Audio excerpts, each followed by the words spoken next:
Hi friends, welcome back to Trishika all in one channel. ಇವತ್ತು ನಾನು ಗೋಧಿ ಮಂಡಕ್ಕಿ ಒಗ್ಗರಣೆ ಮಾಡ್ತಾ ಇದ್ದೀನಿ. ಗೋಧಿ ಮಂಡಕ್ಕಿ ಒಗ್ಗರಣೆ ಹೇಗೆ ಮಾಡೋದು ಅಂತ ನೋಡೋಣ ಬನ್ನಿ. ಬಾಣಲಿಗೆ 3 ಟೇಬಲ್ ಸ್ಪೂನ್ ಅಷ್ಟು ಎಣ್ಣೆ ಹಾಕ್ಕೊಳ್ತಾ ಇದ್ದೀನಿ.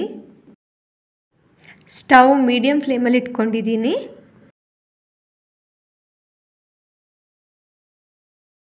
ಈಗ 3 ಟೇಬಲ್ ಸ್ಪೂನ್ ಅಷ್ಟು ಕಡಲೆಬೀಜ ಹಾಕ್ಕೊಳ್ತಾ ಇದ್ದೀನಿ. ಮೀಡಿಯಂ ಫ್ಲೇಮಲ್ಲಿ ಸ್ಟವ್ ಇಟ್ಕೊಂಡೆ ಕಡಲೆಬೀಜನೆಲ್ಲ ಚೆನ್ನಾಗಿ ಫ್ರೈ ಮಾಡ್ಕೋಬೇಕು. ಗೋಲ್ಡನ್ ಬ್ರೌನ್ ಕಲರ್ ಬರೋವರೆಗೂ ಕಡಲೆಬೀಜನ ಚೆನ್ನಾಗಿ ಫ್ರೈ ಮಾಡ್ಕೋಬೇಕು. ಮೀಡಿಯಂ ಫ್ಲೇಮಲ್ಲೇ ಕಡಲೆಬೀಜನ ಫ್ರೈ ಮಾಡ್ಕೊಳ್ತಾ ಇದ್ದೀನಿ. ಕಡಲೆಬೀಜ ಎಲ್ಲ ಫ್ರೈ ಆಗಿದೆ. ಇವಾಗ ಕಡಲೆಬೀಜನ ತೆಗಿತಾ ಇದ್ದೀನಿ. ಈಗ ಅದೇ ಬಾಣಲಿಗೆ 4 ಎಸಳಷ್ಟು ಬೆಳ್ಳುಳ್ಳಿ ಹಾಕ್ತಾ ಇದ್ದೀನಿ. ಈಗ ಒಂದು 4 ಟೇಬಲ್ ಸ್ಪೂನ್ ಅಷ್ಟು ಹುರ್ಗಡ್ಲೆ ಹಾಕ್ಕೊಳ್ತಾ ಇದ್ದೀನಿ.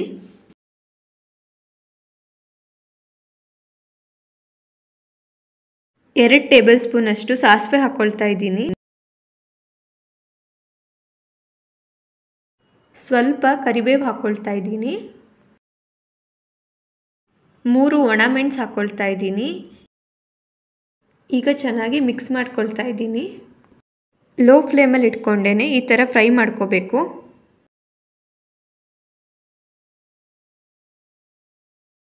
ಆವಾಗಲೇ ತೆಗೆದಿಟ್ಟಿದ್ದ ಕಡಲೆಬೀಜನ ಇವಾಗ ಹಾಕ್ಕೊಳ್ತಾ ಇದ್ದೀನಿ. ಎಲ್ಲ ಹಾಕ್ಕೊಂಡು ಚೆನ್ನಾಗಿ ಫ್ರೈ ಮಾಡ್ಕೋಬೇಕು ಇನ್ನೊಂದು ಸಲ.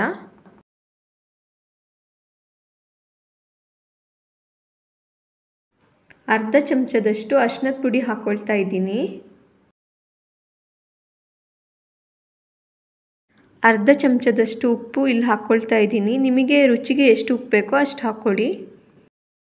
ಚೆನ್ನಾಗಿ ಮಿಕ್ಸ್ ಮಾಡ್ಕೊಳ್ತಾ ಇದ್ದೀನಿ. ಈಗ ಅರ್ಧ ಟೇಬಲ್ ಸ್ಪೂನ್ ಅಷ್ಟು ಖಾರದ ಪುಡಿ ಹಾಕ್ಕೊಳ್ತಾ ಇದ್ದೀನಿ. ಖಾರದ ಪುಡಿ ಹಾಕಿದ ತಕ್ಷಣ ಸ್ಟವ್ ಆಫ್ ಮಾಡ್ಕೊಳ್ತಾ ಇದ್ದೀನಿ. ಇವಾಗ ಮಿಕ್ಸ್ ಮಾಡ್ಕೊಳ್ತಾ ಇದ್ದೀನಿ. ನೋಡ್ತಾ ಇದ್ದೀರಲ್ಲ ಫ್ರೆಂಡ್ಸ್, ಇದು ಗೋಧಿ ಮಂಡಕ್ಕಿ. ಹೊರಗಡೆ ಸೂಪರ್ ಮಾರ್ಕೆಟಲ್ಲೆಲ್ಲ ಸಿಗುತ್ತೆ. ಗೋಧಿ ಮಂಡಕ್ಕಿ ಹಾಕ್ತಾ ಇದ್ದೀನಿ. ಇವಾಗ 1 ಕಪ್ ಅಷ್ಟು ಅವಲಕ್ಕಿ ಹಾಕ್ಕೊಳ್ತಾ ಇದ್ದೀನಿ. ಸ್ಟವ್ ಆಫ್ ಮಾಡಿಕೊಂಡೆ ಚೆನ್ನಾಗಿ ಮಿಕ್ಸ್ ಮಾಡ್ಕೋಬೇಕು. ಸ್ಟವ್ ಆನಲ್ಲಿ ಇಟ್ಕೊಂಡು ಮಿಕ್ಸ್ ಮಾಡಿದರೆ ಅವಲಕ್ಕಿ ಮತ್ತು ಮಂಡಕ್ಕಿ ಎಲ್ಲ ಮೆತ್ತಗಾಗಿ ಹೋಗುತ್ತೆ. ಅದಕ್ಕೋಸ್ಕರನೇ ಸ್ಟವ್ ಆಫ್ ಮಾಡಿಕೊಂಡೇ ನಾವೆಲ್ಲನೂ ಮಿಕ್ಸ್ ಮಾಡ್ಕೋಬೇಕು.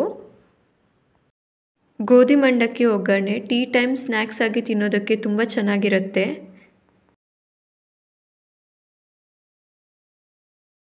ಗೋಧಿ ಮಂಡಕ್ಕಿ ಒಗ್ಗರಣೆ ರೆಡಿಯಾಗಿದೆ. ಇವಾಗ ಒಂದು ಸರ್ವಿಂಗ್ ಪ್ಲೇಟಿಗೆ ಹಾಕ್ಕೊಳ್ತಾ ಇದ್ದೀನಿ.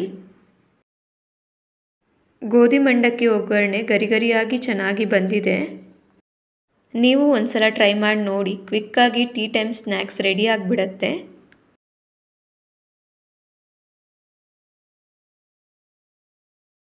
ನೋಡ್ತಾ ಇದ್ದೀರಲ್ಲ ಫ್ರೆಂಡ್ಸ್, ಗೋಧಿ ಮಂಡಕ್ಕಿ ಒಗ್ಗರಣೆ ಈ ಥರ ಬಂದಿದೆ. ತುಂಬ ಕ್ರಿಸ್ಪಿಯಾಗಿ ಬಂದಿದೆ.